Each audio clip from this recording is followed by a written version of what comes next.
over. Eric Lehman here. You watch my YouTube vlog in which my sentimental thoughts come from the heart and soul, and my mental all-ball shenanigans come from the mind and brain. This is EML77 TV, episode 716. What's going on? June 27, 2023, 38 p.m. What's going on? I hope everyone is having a wonderful, wonderful Saturday afternoon. It's supposed to have some thunder and lightning, and the weather people got it wrong unless it's happening right now because the clouds are starting to roll in and all that. We're probably going to need some rain after all these beautiful dry days of summer. The summer has officially begun last week, but we're full week into it already. Just some huge news coming out of Impact Wrestling, and figuring I'm a wrestling fan, I try to watch different organizations like AEW. I haven't watched much of Ring of Honor, and I got to catch up on Ring of Honor. I'm trying to catch on that. What's going on? Tessa Blanchard has been fired by Impact Wrestling. This is huge. It's like, one, it's a huge blow to Impact Wrestling because their women's division is starting to heat up a little bit, But Tessa Blanchard adding a little bit more star power. But this is an opportunity for other organizations to try to snatch her up. But there's a backlash against her with the racism comments that she that went against her in the beginning of this year. In fact, she was the Impact World Champ. This is before she became Impact World Champion. So with her being fired, she has been stripped of the title as well. And Michael Elgin has also been suspended by Impact Wrestling for the sexual abuse allegations. I'm surprised they hadn't fired him. They did cut ties with Joey Ryan. Possibly Dave Chris could be the same thing. And I think Michael Elgin should end up being fired as well. That means leaves two spots open in the Slammiversary main event where the Impact World title was supposed to be on the line with Tessa Blanchard defending against four other wrestlers. But that leaves Eddie Edwards, Trey Miguel of the Rascals, and Ace Austin. And will it be a triple threat match, or will two more players be added to it? If I were Moose, I would jump in on this, even though his title is not legitimately recognized by Impact Wrestling, even though he's forcing everybody to recognize it. But I think if Impact Wrestling decides to revive that title, it would be considered a secondary championship, like the TNT Championship in AEW, the Intercontinental Championship on SmackDown, U.S. title on Raw, and the North American title on NXT. I think that should suffice. That's my personal opinion on that matter. And whoever could come back, I could see Eric Young come back to Impact to take one of those spots, and EC3 could be another dude. Rumor has it Aces and Eights could pick up steam, and who knows, Bully Ray could come back to Impact Wrestling. The possibilities there are endless in this situation. That opens the door in that World Heavyweight Championship division. But also, it opens up the door for any women's division that would take her. Who should sign her to Impact Wrestling? And who should sign Tessa Blanchard, period? Now, because of the racism allegations going on against her, the fans feel that some companies may want to back out on the deal, or if they're risking backlash if they signed her. And that's where I've always known that Tessa Blanchard's had a lot of talent, and there's no doubt about it. Who would be the frontline favorite to sign her? Let's start with there were four different possibilities. Ring of Honor would be one of them. I'll tell you why. Ring of Honor's got a women's division of their own. And I think ever since Kelly Klein left the company and vacated the title, I don't think there's anybody who is the current champion, unless Angelina Love is the current champion. I gotta find out who the Women of Honor champion is. Let me just look. Honor champion. Who is the Women of Honor champion? Final champion was Sumi Sakai. It was Kelly Klein. It's retired. Oh, the beginning of the year. That's not good. So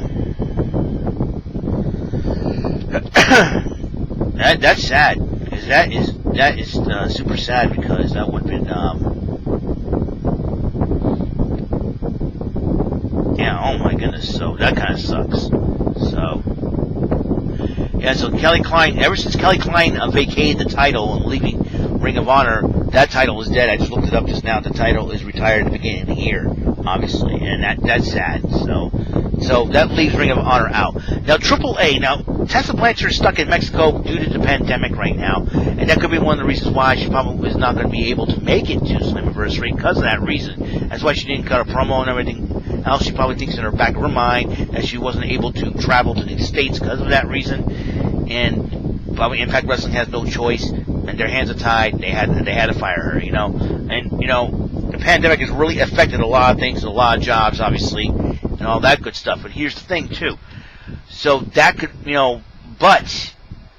or it could be the frustration that she wants her contract to be extended, wants a lot of money, and they refuse to pay her, and then, so there's that issue. That could be that issue, too.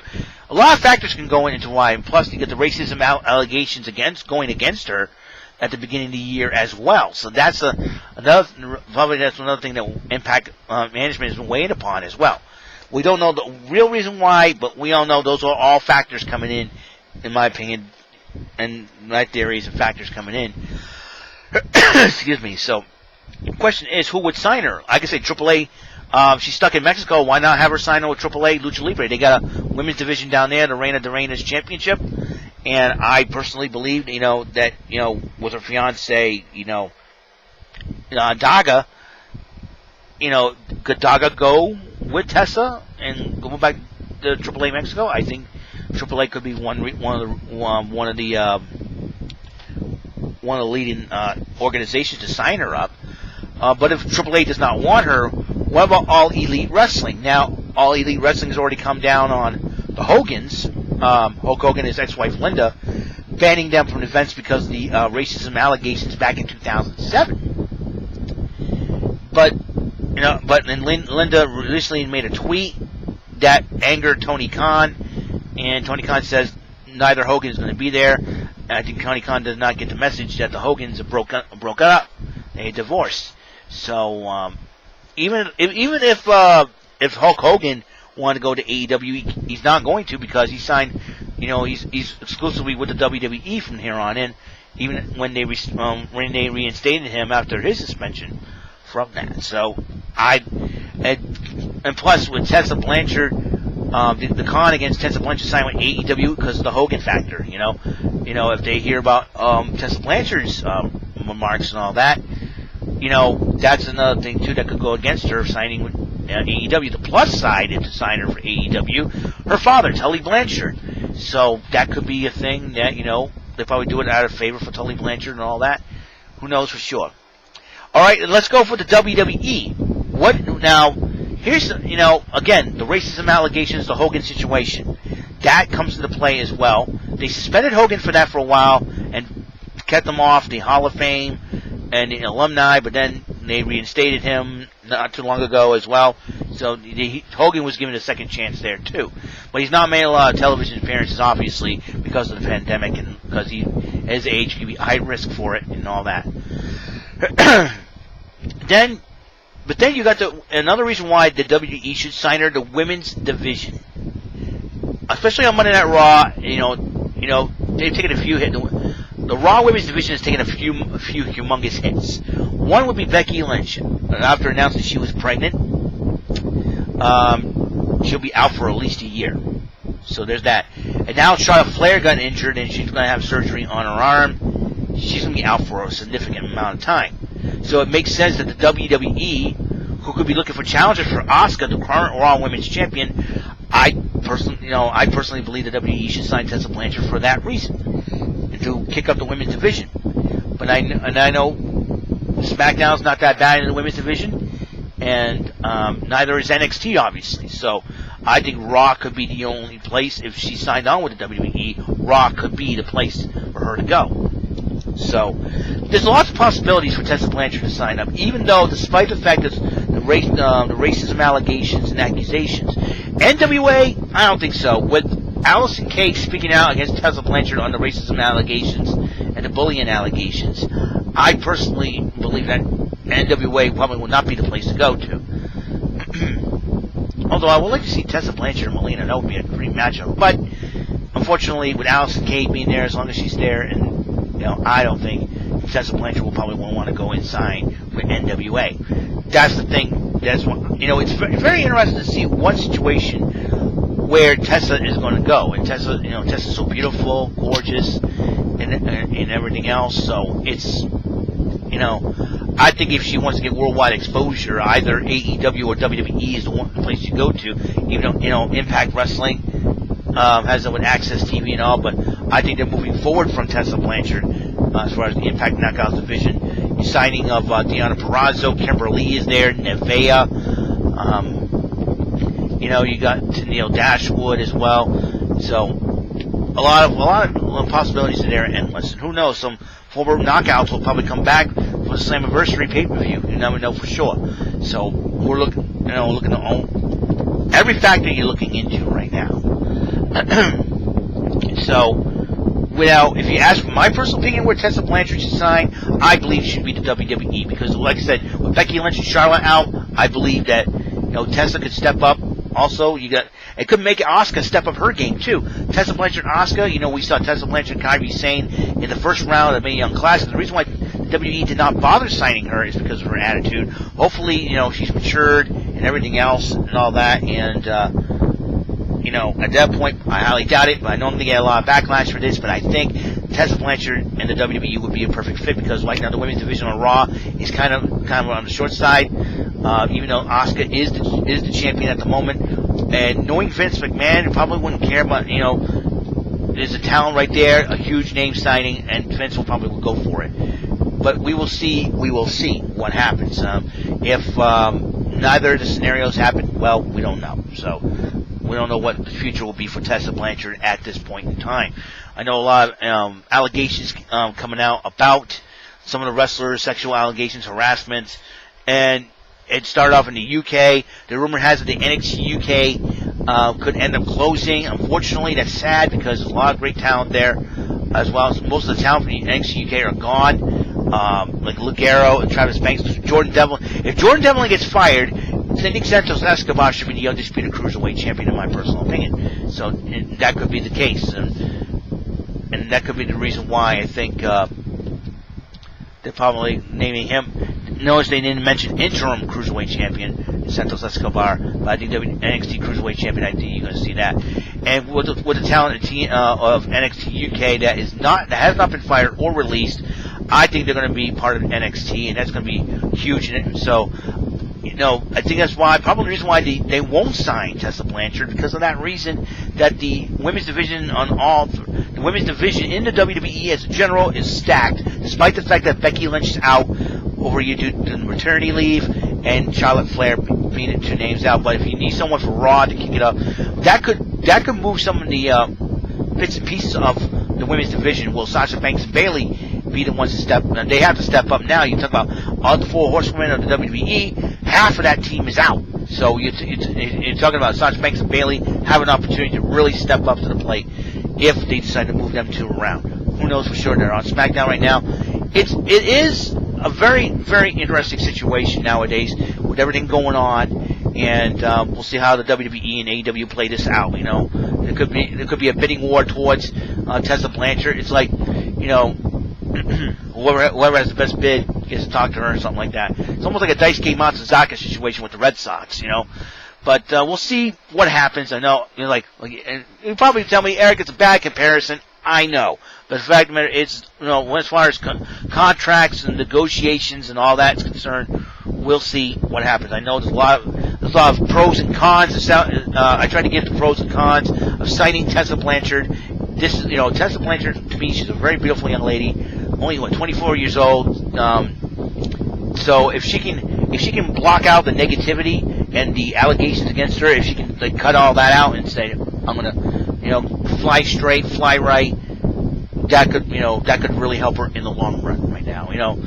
You talk about a lot of problems with some of the generational superstars. I mean, you see Teddy Hart's attitude, her assault allegations against him. You got, Alberto Del Rio and those sexual assault allegations against him too. And sometimes a lot of generational wrestlers don't end up being, big name stars. Like The Rock, Randy Orton, Bret the Hitman Hart was a generational wrestler. Mr. Perfect's a generational wrestler.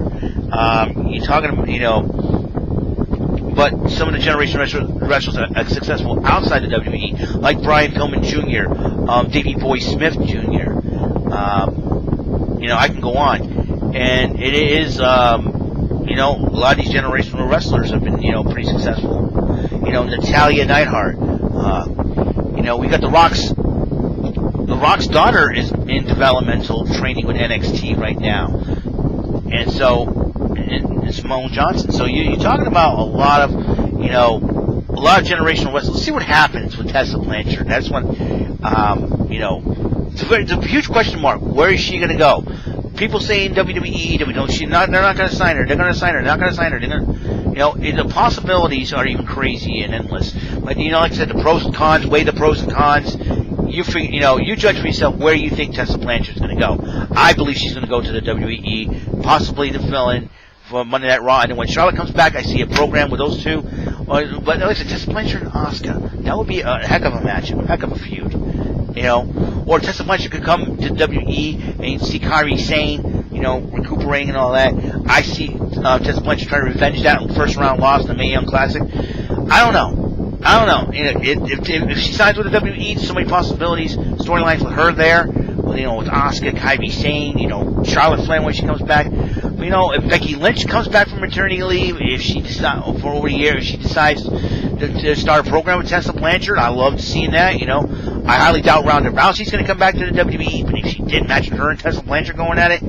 But I highly doubt Rousey's going to come back. But we will see. And they say anything can happen in the WWE. Lots of craziness can happen. Who knows? Who knows? Tessa Blanchard go on SmackDown. I can see her and Sasha Banks hook up, or her and Bayley for the SmackDown Women's Championship. Like I said, there's lots of possibilities. NXT, you got about Tessa versus Io. That would be a heck of a matchup. Or Tessa versus Toni Storm. Possibilities are endless there. So, Tessa versus Rhea Ripley. I don't know. Where's Tessa Blanchard going? Where would Tessa Blanchard go? We don't know. I don't know. I'm just telling all the possibilities that could happen, pros and cons of signing Tessa Blanchard. Who knows for sure? And I don't know. I honestly do not know. It's up to the companies, up to the brass, and up to Tessa Blanchard where she's going to go. It's not up to us fans. It's up to the brass who they want to do, the brass of all the organizations that they're going to do. Also, it's up to Tessa Blanchard what she's going to do. So that's all there is to it. I mean, we internet wrestling nerds should be, instead of telling people don't sign her and all that good stuff, just sit back, relax, watch the magic unfold, watch everything unfold. We'll see what happens. My personal opinion. I figured, I personally am going to be,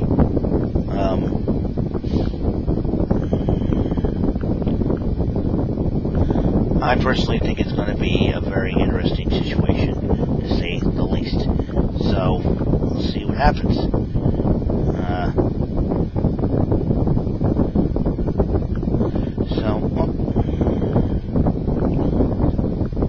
Okay. So that's all I got in my opinion. But bottom line is, my opinion is this. This is my opinion only. My opinion only. I think Tessa Blanchard signing with the WWE could be a good thing. I could be wrong. With all the, I can understand all the allegations and all that, but I think Tessa Blanchard will be good for the WWE. WWE has a lot of generational superstars over the years. Tessa Blanchard will be no different. Tessa Blanchard will probably say, hey, I want to prove myself in the WWE. That'd be great. AEW, obviously, Tully Blanchard, that could be, probably for sentimental reasons, she could sign on with AEW. That's, like I said, I think Tessa Blanchard should sign on with the WWE. That's all I got to say about that. All right? So that's all the time we have on the show, episode 716 of EML77 TV. Where will Tessa Blanchard go? Alright, so that's my title, and I will see you guys later. You guys have a wonderful day, a wonderful afternoon. It's almost 4 o'clock, and I'll see you on episode 716. On a special day, July 22nd, 2020, I'm going to make a video. I'm going to do an episode of the vlog of EML77 TV. Now, July 22nd will mark the 25th anniversary of the last and final time I ever went to Rocky Point Park in Warwick, Long Island. I'm going to talk about that on that day. On that day of July 22nd this year, 25 years ago, my final trip to Rocky Point Park, Rhode Island. Alright? That was back in 1995 that happened. Alright, so be well aware of that. Like I said, the South Coast Festival Cup Championship will be coming in 2 weeks from today. We'll start on that Thursday as the Dartmouth Dragons face the Freetown Knights. Right? In Game 1, who do I have going on the mound for Game 1? We'll find out for sure. Alright? I'll see you guys later. You guys have a wonderful day. And see you on episode 717. Peace.